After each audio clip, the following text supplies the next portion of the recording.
Hello and welcome to the TAUK Peer-to-Peer Podcast. Today, I'm joined by Nick Brown. Nick, thank you for making time to join us today. Excited to be here. Give us a bit of background for the people who don't know you. What are you about? Oh my word. I've been an agent since I was 18 years old. I live in Cornwall. I grew up around, I think property's so prevalent in Cornwall, right? Because you've got fishermen's cottages, mining townhouses, you've got such like an eclectic mix across the county that it's kind of hard in an area where there's not a lot of career opportunities. It's really, really hard to stay away from that property bug anyway. And it's always in the headlines where I am. It's either too many second homeowners, not enough second homeowners, not enough opportunity for local people to get onto the property market. So I think you're almost, if you grow up where I grew up, just soaked in property since you kind of late teens. And when I got into it, I just sort of fell in love with it, really. I think it's really, really sad because I think the industry is doesn't have the best of reputations, but I wake up every day and look forward to doing my job. And I think that's almost a little bit frowned upon in this day and age. So yeah, so my history in properties since I was 18, I'm coming on for 31 now. So I've spent sort of the last 12 years doing it. And there's parts of my career maybe I didn't enjoy too much, but certainly, the last 3 years have been a massive, massive highlight for me and a big step in a direction that I've really, really enjoyed. So, yeah. So what were you doing before you took the leap to being self-employed? Were you working at a corporate, an independent? Where were you based? Yeah, I was at a large corporate. The job role that I'd been given when I'd gone to that into that company was to go into offices that were failing, shall we say, and try and turn them around into something that was a little bit more profitable. And I think for me, maybe that was the watershed moment in my career where I thought to myself that the longevity of that maybe didn't exist, because I was going into offices where people were working hard, where the agents were certainly not bad attitude at all, but were really, really struggling to piece everything together. And I've always said the thing about a estate agency is what we do is really, really simple, but it's not easy. And I think that when you're confining agents to working 9 to 5, Monday to Friday, it's incredibly difficult to sell property. Nobody's available. No one's available. If you want a mortgage on a property, you're working 9 to 5, Monday to Friday. So I think that what I was doing before this I didn't know it at the time, was probably the thing that gave birth to the fact that I needed to try and do something that was going to revolutionise the industry a little bit, or be a part of something that was going to be a bit more of a pioneering factor of what we were doing in the industry. So yeah, what I was doing before was rather stressful, should we say. Do you think that helped you though, going forward with your self-employed career? Because you went to offices that by your own admission weren't doing very well necessarily, and you saw what they were doing and not doing. Do you think you took many lessons away from that? You thought to yourself, actually, if I did this myself one day, I would take those good bits that they're doing, that's really good, but actually doing all this loads of stuff they're not doing that I would most definitely be doing? I think the answer to that is yes, to an extent. But I think the bigger thing behind that, I suppose, is that when I'd done that role, the thing that I'd really taken away from it that didn't work was that I had a team and myself working really, really hard, and clients who could never appreciate it. Not because they were bad people, bad clients didn't value what we were doing, but because the way we were trying to do the job is so archaic in any other industry, right? So when Amazon exists and you can order something and have it the next morning, but your estate agent won't answer the phone at 7:00 in the evening, there is something wrong. When you're paying somebody tens of thousands of pounds in some cases to do a job, and they're not available for you when you feel like you need them, and they're not in your corner when you feel like you need them, I think you're on the back foot from day one. Like, if you look at the industry, the reason the fees are being chased down and down and down is because people feel, or the agents, I believe, subconsciously feel like I need to offer value because I know I'm not going to be able to offer you what you really, really want. I know I'm not going to be in the corner when you and your husband are arguing at 8:00 because you haven't heard from us or whatever. But I also know behind those closed doors, it's not the people there that aren't doing the job properly. It's the system they work in is so against how clients want you to be. It's so archaic to how the modern person interacts. And one of my clients, quite famous, it always sticks in my mind, but one of my clients said to me, oh, you WhatsApp me. That's very modern of you. think WhatsApp's been around for about a decade. Don't know how modern that really makes me, but I suppose when you're comparing that to such an archaic process, it must feel really, really modern. But to me, it's convenient. It's how I like to interact with people, because when you're an estate agent, you're notoriously unsociable. You spend all day making small talk with people. So I like to interact in that way. And I like that I can have a group chat with my clients and they know what's going on whenever they need me to fill them in. So, yeah. So do you feel that the customer demand has changed over the last 20 years with the availability of technology, for example? The fact that if you go back 20, 30 years ago, the fact you can, get text messages from a estate agent in the evening, for example, or video calls, all these sort of aspects of technology that are instant these days. You're absolutely right. Went on Amazon, order it, it'll turn up tomorrow, thank you very much. Yeah. But you phone your estate agent at 7 o'clock at night, you get a voicemail and you're lucky if you get a call back, sort of thing. So I think the world's advanced and some estate agents are just stuck in the mud effectively. I think before we did what we did, there wasn't an alternative, right? So it was hard. I think for agents in particular, it's very hard to understand what we're offering, because it's like the Henry Ford quote, right? Henry Ford quite famously said, if I'd asked people what they'd wanted, they'd have said a quicker horse, right? And that for me really, really resonates with what we've done. I don't think anybody ever said, I really, really want an estate agent to be available in the evenings and the weekends. And I don't think anybody ever said, I really want to deal with one person. But actually, when you look at how the valuation process goes, the feedback I think most agents get is, I really wanted to go with you. We really liked you. And it's that personable aspect of the business that's so crucial to what we do, because they're not choosing you because you're the cheapest, and they're not choosing you because you're the funniest or the nicest. There's something that resonates between you and them on a social level that gives them the faith in you that you know what you're doing. But it's that same faith that makes them feel comfortable when somebody's property falls through. And think, well, it'll be fun because Nick's got it. Nick will handle it. We'll go to him. We'll tell him what's happened. And it's that confidence that you've bred in the lounge that then enables them to feel that comfort all the way through. And like the biggest bit of advice I give agents when they start is to look for clients who are similar to them, right? Because if you're dealing with people you genuinely like, you're genuinely invested in, and they feel the same about you, the job becomes 100 times easier. So how do you get that message across? I appreciate when you're on a market appraisal, you can get across, it's one point of contact and you can text me outside of hours and we'll have a WhatsApp group and all that sort of stuff.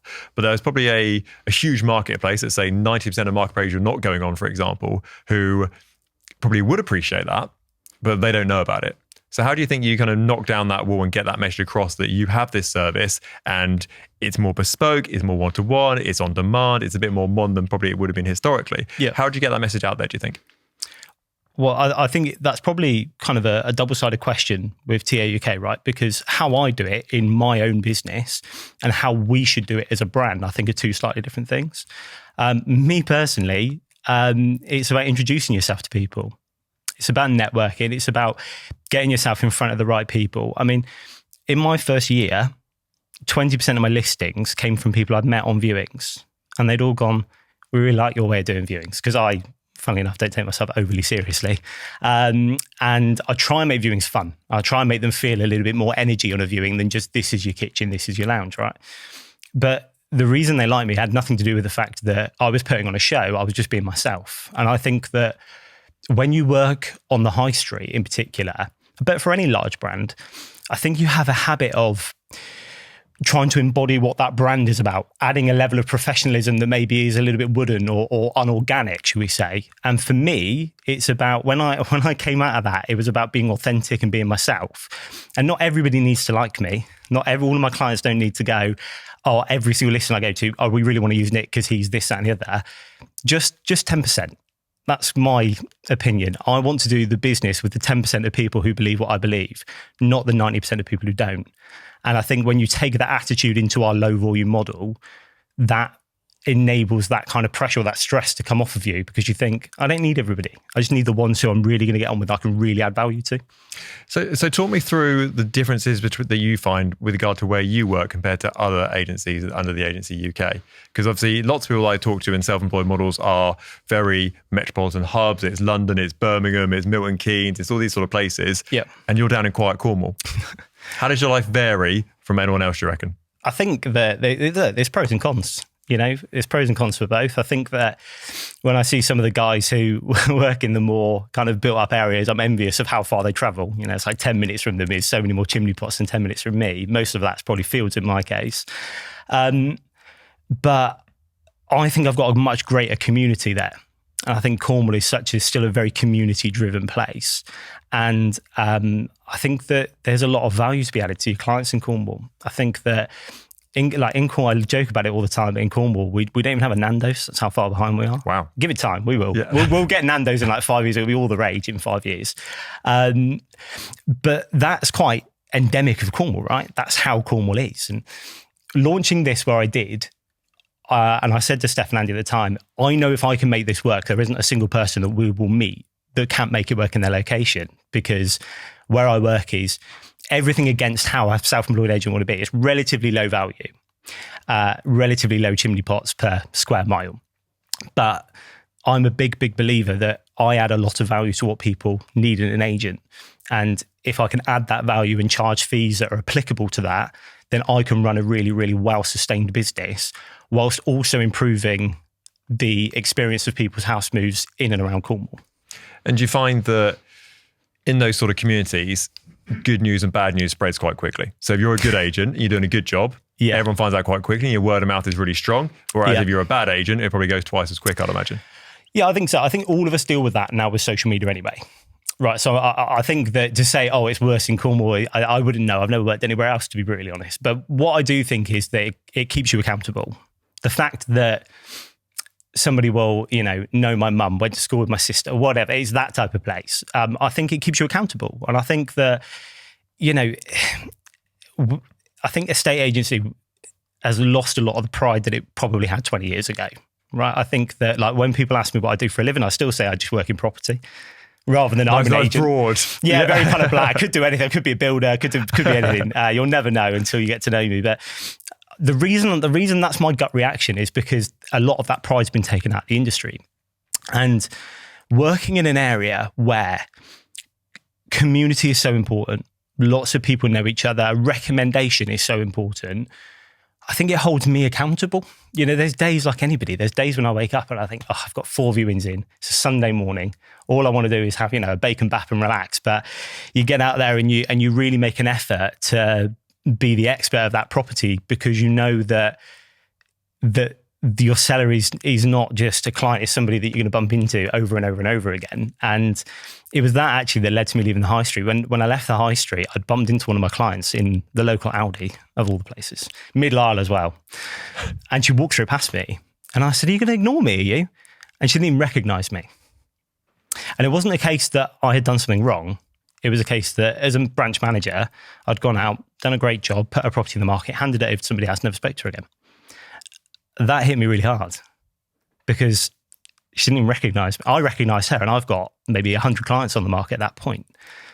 And that was a real watershed moment for me, because I'm thinking to myself, I know how important the personality of the agent is. I know it's a person-to-person business, right?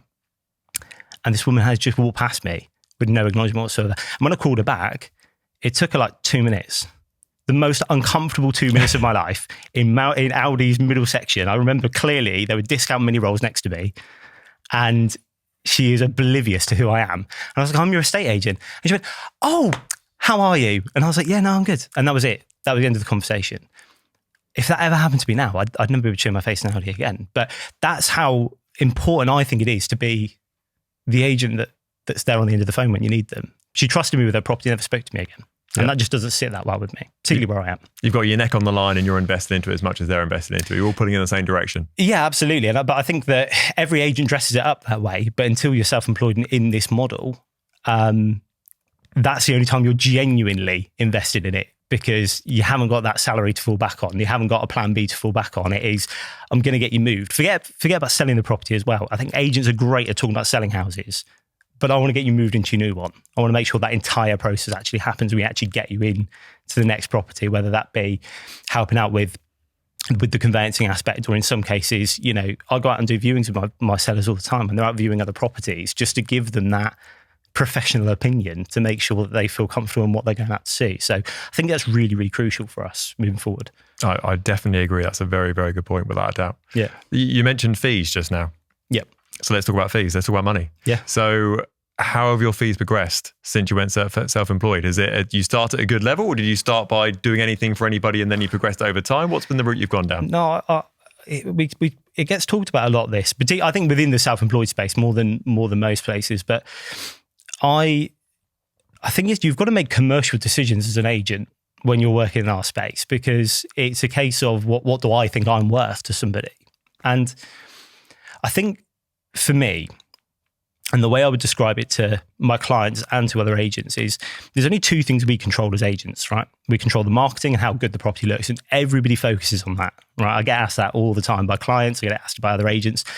But accessibility is just as important. How easy is it for you, Chris, to come and view one of my properties? Could you be there Saturday morning, Sunday morning, Saturday evening, Thursday night, whatever? And if we don't get absolutely everybody into the property, that can cost somebody, in some cases, tens of thousands of pounds. Like the largest gap I've ever had between one offer and another was £60,000. So I think where we massively add value and where the fee is really, really important is if I'm going to be working every single hour to make sure that we do not miss a buyer for you, then I have to be financially compensated for that. It needs to be financially viable for me to do. So I managed to grow my fee from year one, was around £2,500 per property. And I've managed to double that within 3 years. Not necessarily with the goal being I want to charge more and more and more, but more so I want to make sure that I remain in a place where I'm not dealing with too many clients, right? So I will only deal with 10 to 15 clients at a time. And if I'm that sought after, like anything, the price of me is going to become greater and greater and greater. So rather than looking at it and saying, I want to charge more this year so I can earn more money, I've looked at it and gone, how many people really want me to be their agent right now? How much value am I adding to their life? How far am I going for them compared to what my competition are doing? And then what can I charge off the back of that? And the more I charge per property, the greater flexibility that gives me to make sure that I'm more thorough for that client. And utopia for me would be selling properties that I really aspire to live in myself, because I think it's really easy to sell when you're so excited about a property. But also to make sure moving forward that my clients, regardless of how much they pay me, even if that's 2.5%, 3%, 4%, I'm still making them more money than I'm taking. I'm still adding more value. Where do you think, some people might listen to that and go, that's great, you've got that flexibility and you'll do viewings at 8 o'clock on a Wednesday, for example, or Sunday morning at 10 o'clock in the morning, for example. But where do you draw the line and go, actually, I need to have some sort of work-life balance and I don't want to be working 60 hours a week, 70 hours a week, whatever the number is. What point do you go, actually, this is Nick's time and this is work time? Or is that not a thing? Is it just merges into one and it just fades in and fades out? I think that this is what I'm saying. This is, I suppose, what I'm alluding to is that I think that as long as I'm not overexerting myself with the number of clients, as long as I'm not bringing on loads of volume of property, then I can enable myself to have that time anyway. But look, if somebody's paying me £10,000, £15,000 per property, and I can't make myself available at 8 o'clock on a Wednesday as a one-off, maybe that happens once or twice a week. If I can't do that for them, but I'm willing to charge them that money, then I don't think I'm in the right job. Because the reason you've instructed me to look after your property is to look after your property, and your property doesn't vanish at 5 o'clock and pop up again at 9 in the morning. What I genuinely believe with the industry is that if we were here just to sell people's houses, then the online agencies would have taken over.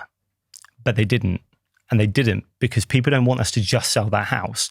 People want us in their corner when they have paperwork they don't understand from a solicitor that hasn't explained it to them.